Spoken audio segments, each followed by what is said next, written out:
Hello everyone, welcome to Almighty Tricks. In this video, we will be understanding about singleton design pattern in detail. So we will be understanding the definition of the singleton with an example. Then we will see in how many ways we can create the singleton class. Then we will see different ways to break the singleton class. Then finally we will see the better way to create a singleton class. So whatever I am explaining or whatever I am going to cover about the singleton class, those are very commonly asked in technical interviews. So watch the complete video to get the better idea on the singleton design pattern. Okay, so let's start with the definition first. So the definition is saying there should be only one object or instance of class for whole application. Okay, so let me take one example, then I'll explain the definition.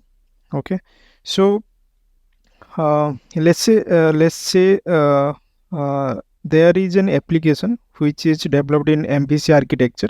Okay, and there are multiple controllers and multiple services and multiple repositories files are there.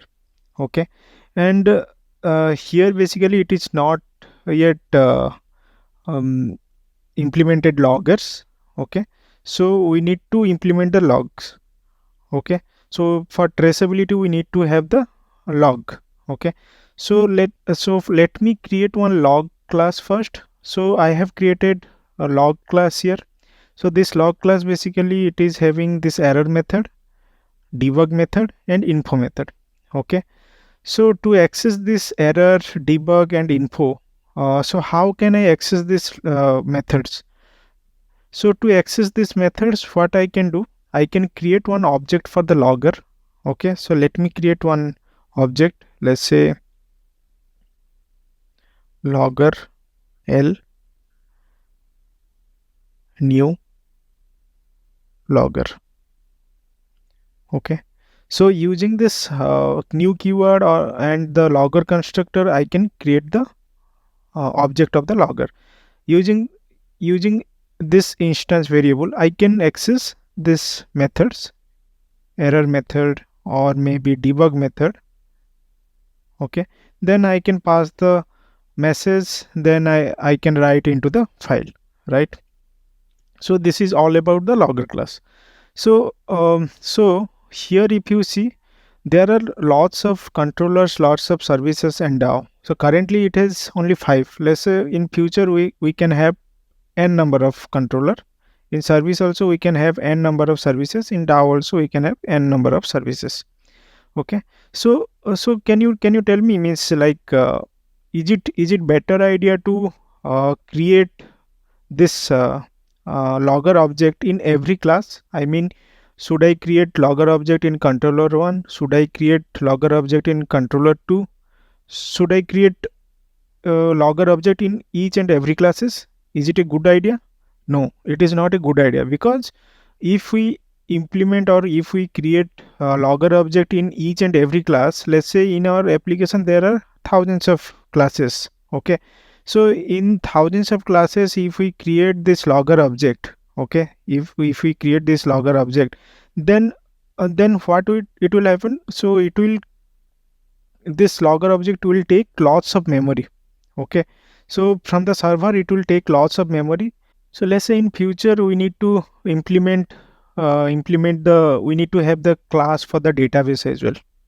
Okay, database as well. So for the database also, should we create should we create the object for each and every class? No, that should not be a good idea. So better what we can do, we can create one class. We can create one class. That class basically used by each and every classes. Okay, each and every classes. Let's say I'll create one logger. Let's say here this one I have created. This logger class, this logger object I have created.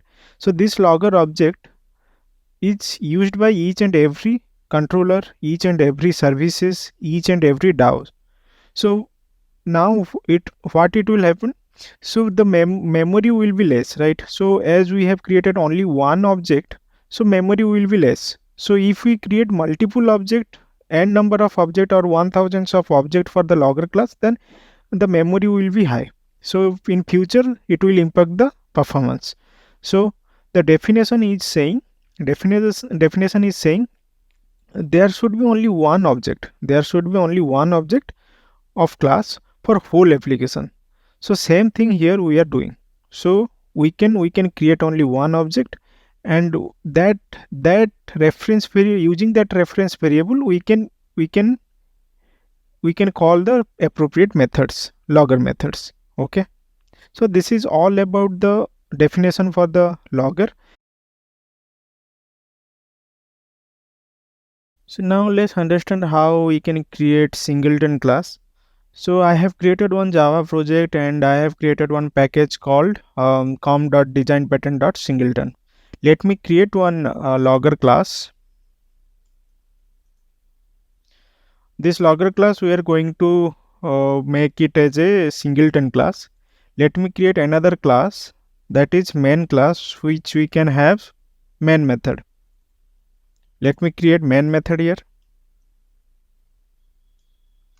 Okay, so now let's understand how we can create a object of a class. So to create a object of the class, let's say let's say I want to create this logger class object. So how can I create that? So I can create like this, right? Logger, let's say some name, then I can use new logger. So basically I can use this new keyword, then I can use the public constructor of the logger class, right?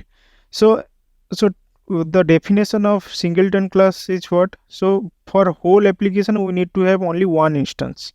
Okay, so if the logger class constructor is public, it means what? I can create multiple number of objects. Say I can create like this, right? So multiple number of object I can create. So first of all, what I need to do, I need to restrict this access of access specifier of this constructor. So how can I do that? So by default it is the public constructor, right? So I can have one private access specifier with logger constructor. So it should be a private constructor. It is showing some error, right? So it is showing private access, it is showing this error, private access specifier cannot be accessed here. Okay, so this part is done now. Okay, this part is done. So to though it is private constructor, so but we need to create this object, right? So we can create the object using this constructor in this file only. So let me create another method called public. So from here basically I can have one method, and from this method I can return the return the object of this logger class. So the return type should be logger, right? Then get instance, the method name. So what I'll do, I'll return and I'll create the logger object here, then I'll return this. Okay, now this is fine. Okay, now if I go to main class, so let me create logger is equal to new logger. But so I need to create the object of this logger class, right? So for that I need to access this method. So this method is the non-static method. So to access the non-static method, first of all I need to create the object of the logger class, right? Using that object I can access the non-static method. But here the method is private, here the constructor is private, I cannot access. That's why I am getting this error. So for that what I can do, I need to make it a static.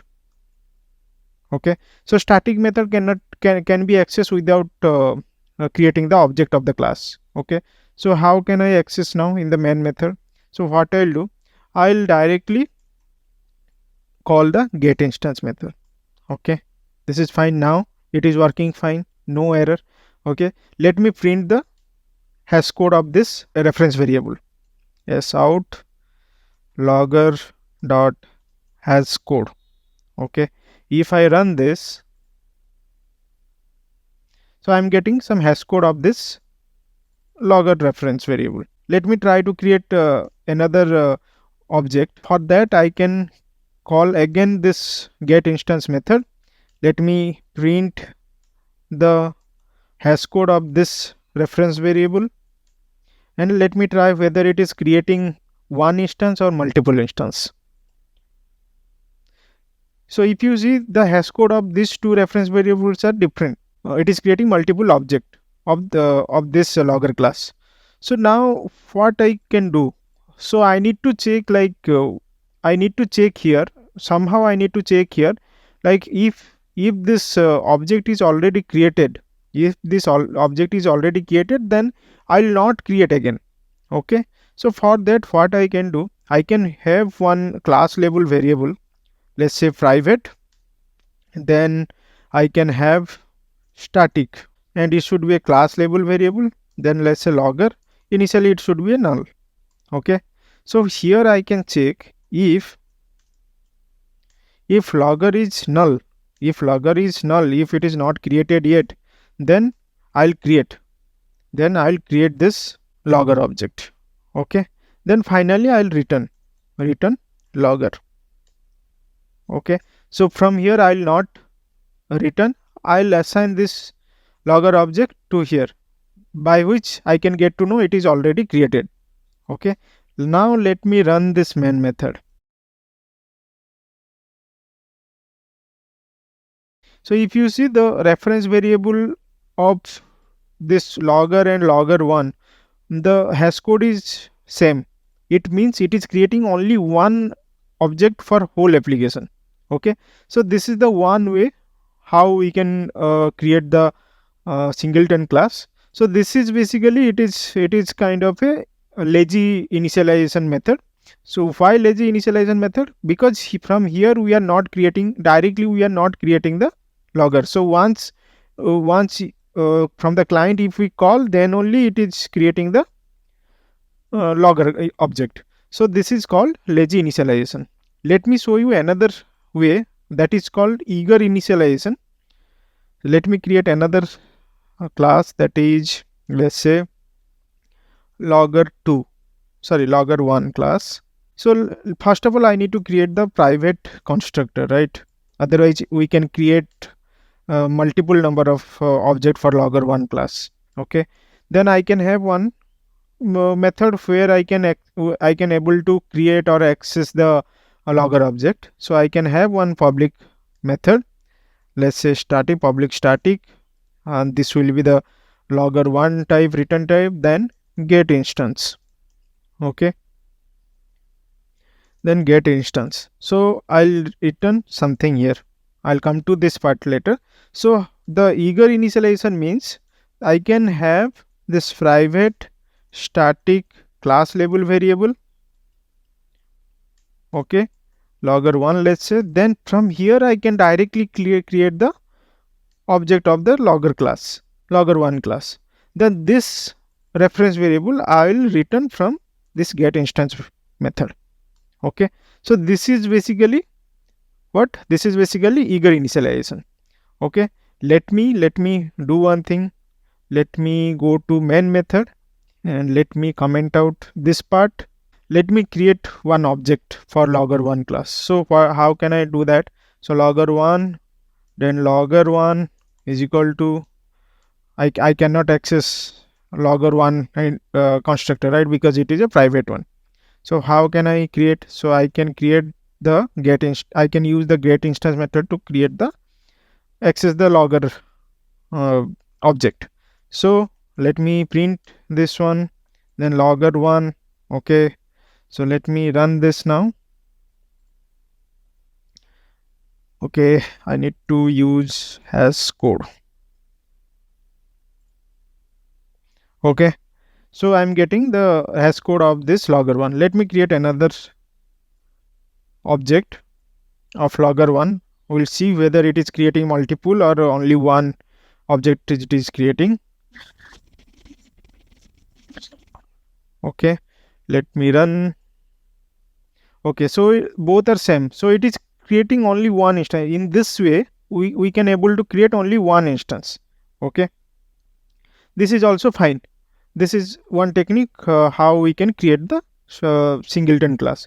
But the issue for this technique, the eager initialization technique, is so this is static, right? This is static and we are creating new logger one object. Okay, so when it will create this object, it will create when a class loads, that time this object will create. Okay, so let's say there are let's say thousands of singleton class or hundreds of singleton class, hundreds of singleton class which are used in our application. Okay, and we are using this eager initialization technique to create the singleton class.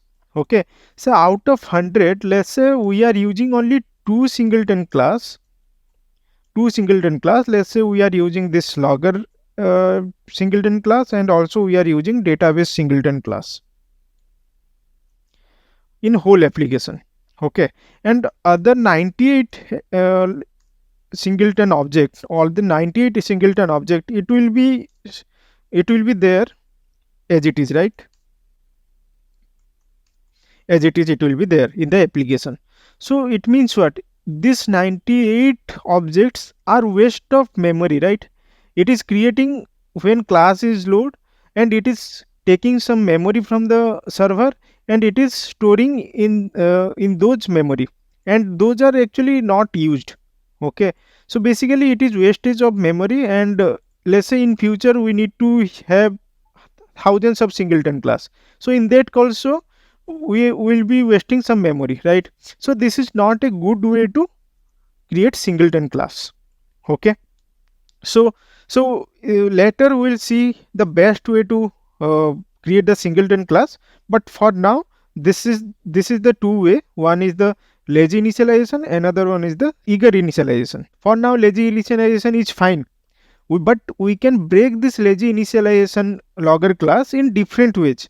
Let's understand those things, then we'll see the final one. Okay, now let's understand how we can break a singleton design pattern. So there are three ways to break the singleton design pattern. One is the using thread, another one is using reflection API,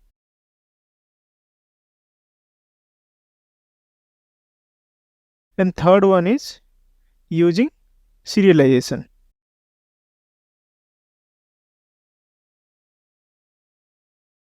So let's understand about thread, how we can break the singleton design pattern using thread. So we have already created one singleton class, that is logger. Using lazy initialization we have created this one. So let's understand here how a thread can break this singleton. Okay, so let's understand. Let's say there are three threads, T1, T2 and T3 threads, and these three threads are simultaneously working, and those three threads are trying to access this method, get instance method. Okay, let's say T1 is there, T2 is there, and T3 is also there. Okay, now as they are simultaneously working, simultaneously is trying to access this get instance method, so they're already present in this level. Okay, and let's say they are also accessing, now they are accessing this this condition logger equals to null. So let's say T1 is there, T2 is also there, and T3 is there. So if they are present here and they are working simultaneously, then for T1 this logger will show yes, it is this logger object is null. For T2 as T2 and T3 will show logger object is null. So what it will do, it will satisfy the condition and it will come here. T1 and T2 and T3, these three threads will come in the inside this condition. So now it will do what? It will create three objects for logger, right? So for T1 will create, T2 will create, T3 also it will create.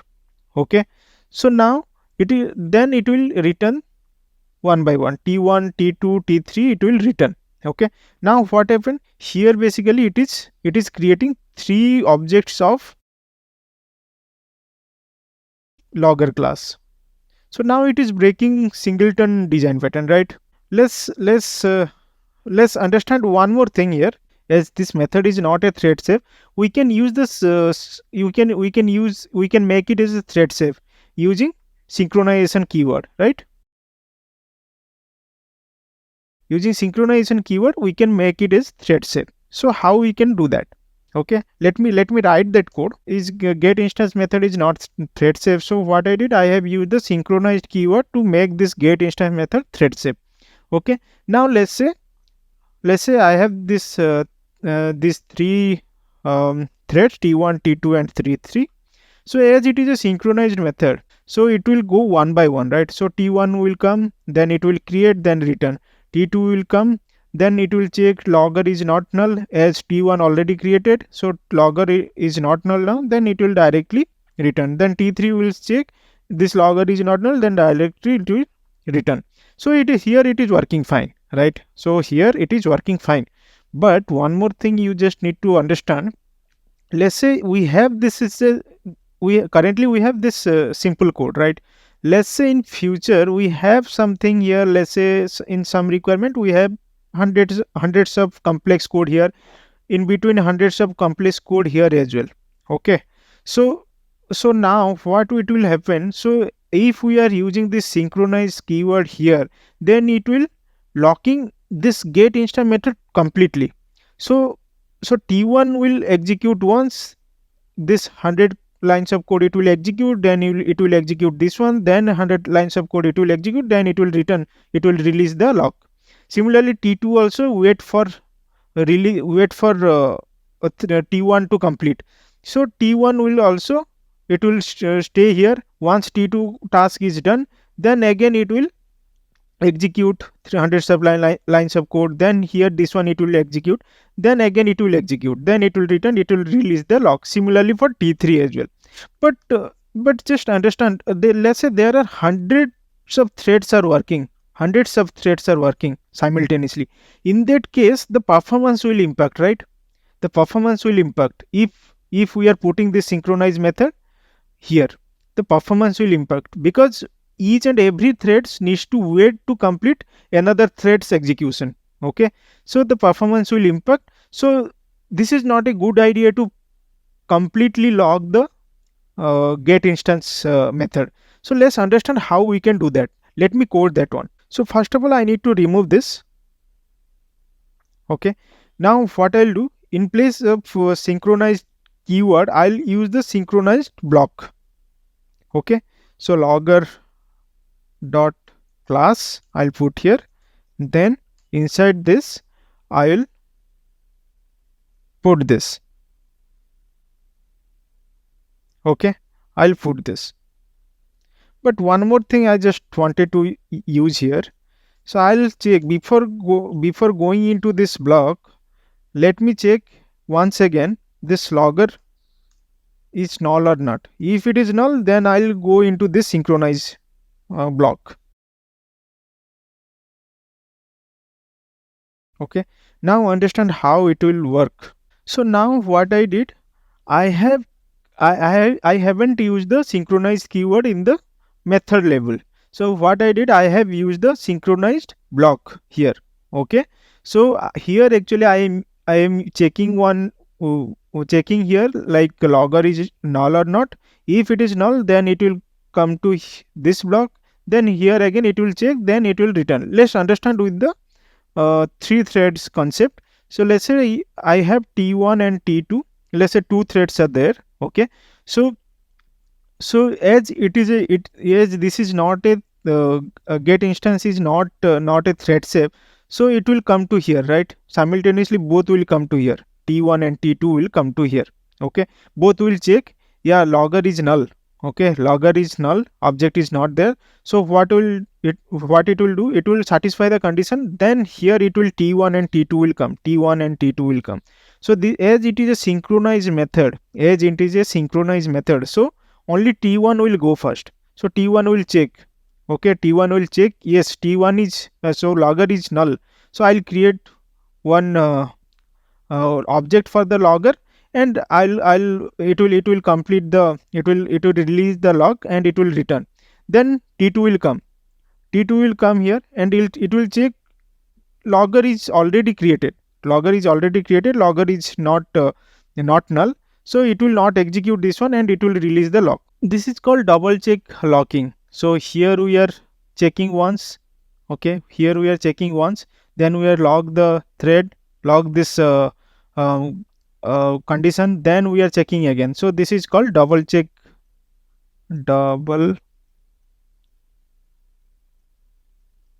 locking. Okay, so with this it will work. With this it will work. Still we can break this. Still we can break this. We can break using reflection API, reflection API, and we can break using serialization. Let's understand reflection API. Break a singleton class using reflection API. So let me write some code in the let me remove all this thing. Okay, so let me write let me use the reflection API in the main class. Okay, so let me first create one logger object. Okay, so I'll get one instance as it is satisfying the singleton class. Okay, now let me print this one.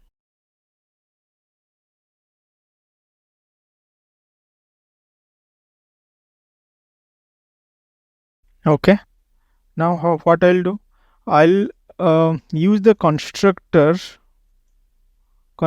from the reflection API, and it should be the logger, and let me create the name of the, okay, then logger dot class dot get declared constructor. Okay, so let me check why it is. Okay, so we need to use the try catch block here. Let me use that.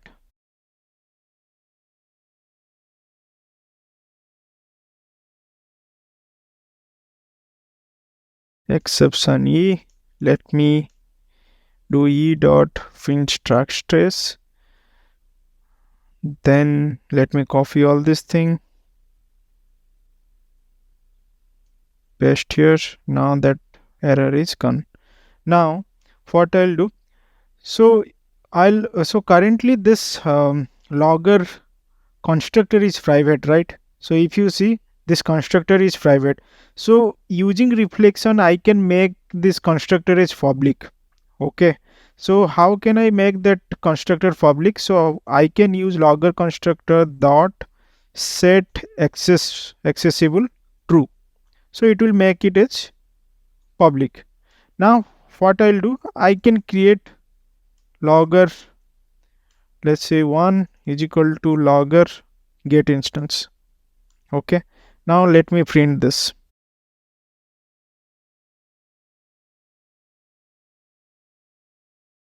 Okay, logger 1. Let me put another print statement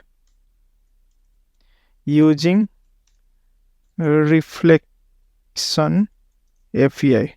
Okay, now let me run this and we'll see whether it is creating multiple object or not, as we have changed to change private constructor to public constructor, and again we are creating the calling this get instance. Let us see whether it is creating multiple object or not. Let me run this. Okay, let me use hash code here, dot hash code. Then here also hash code I need to put, dot hash code. Okay, let me run again. Okay, so previously if you see, okay, so here actually I need to use logger dot new instance.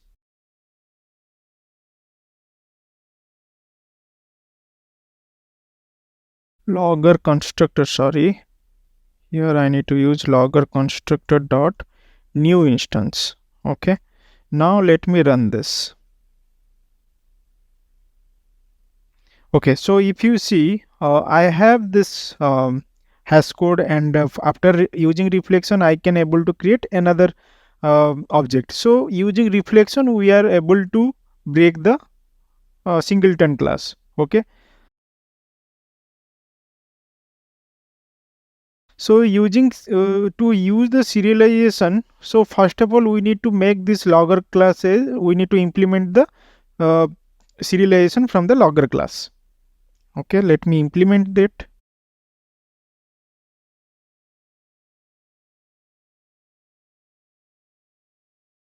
Serializable, yes. Then let me save this. Let me go to main method, and in the main method what I need to do, I let me create let me have the try catch. Let it be for now. Let me create logger object, logger get instance.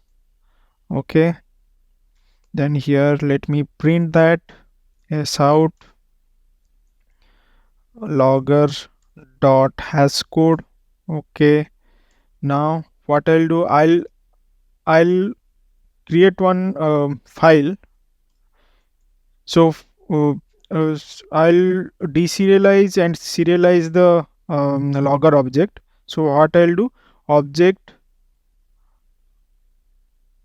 dot outstream, object outstream is equal to new object outstream. Then let me create the file, new file output stream. Let me give one file name, logger dot test, let's say. Okay, let me import this. Okay, so it is saying file output stream. Okay, okay, so file not found exception we may get. So let me use the try catch block here.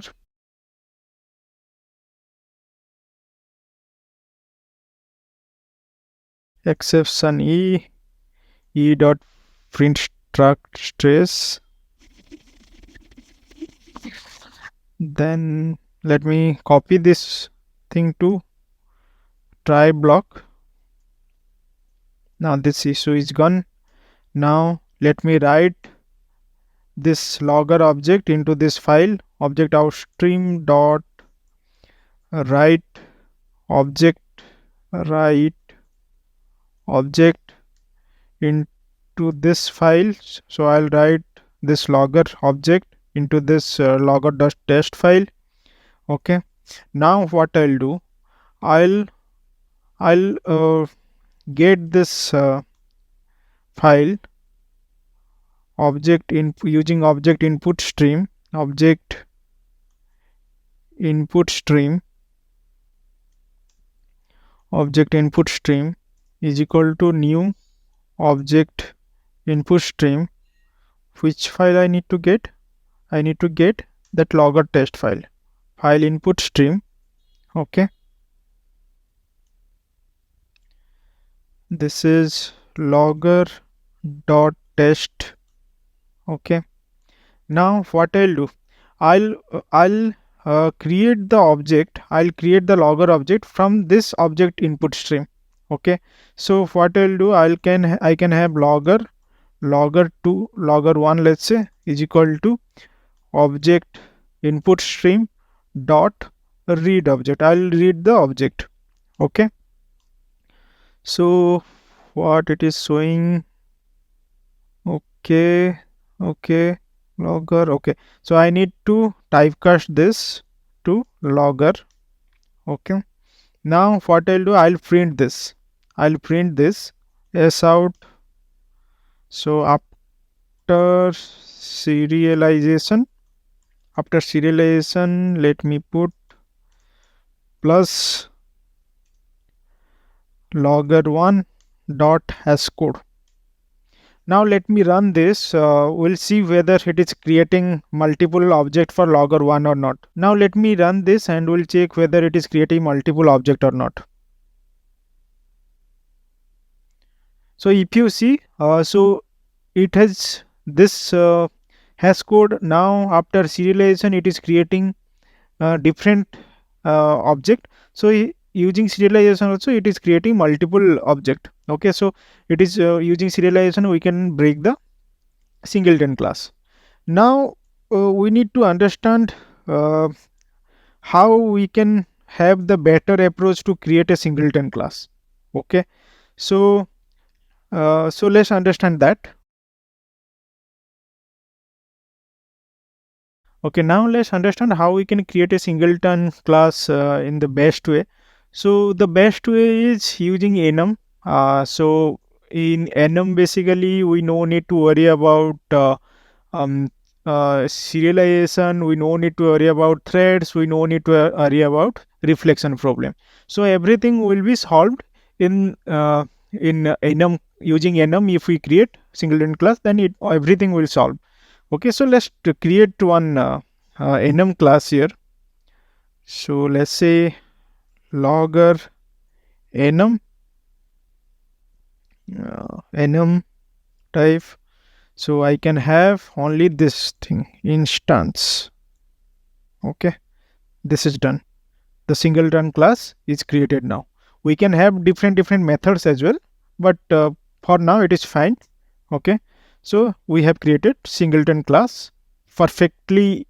It will work. Okay, so let me use it here. Okay, so what I'll do, enum logger enum is equal to logger enum dot instance. Let me print that as out logger enum dot hash code. Let me create another object, whether it is creating multiple or not. We'll check that one. Logger enum1 logger enum dot instance. Then let me print this as out logger enum1 dot hash code. Okay, let me save this and let me run. So if you see both the, so it is showing only one hash code, right? Same hash code. So it is proved that like using enum, we can create only one instance for whole application. So we no need to worry about reflection, no need to worry about threads or serialization or deserialization. Okay, so enum singleton handles serialization by themselves. So we no need to worry about serialization or deserialization.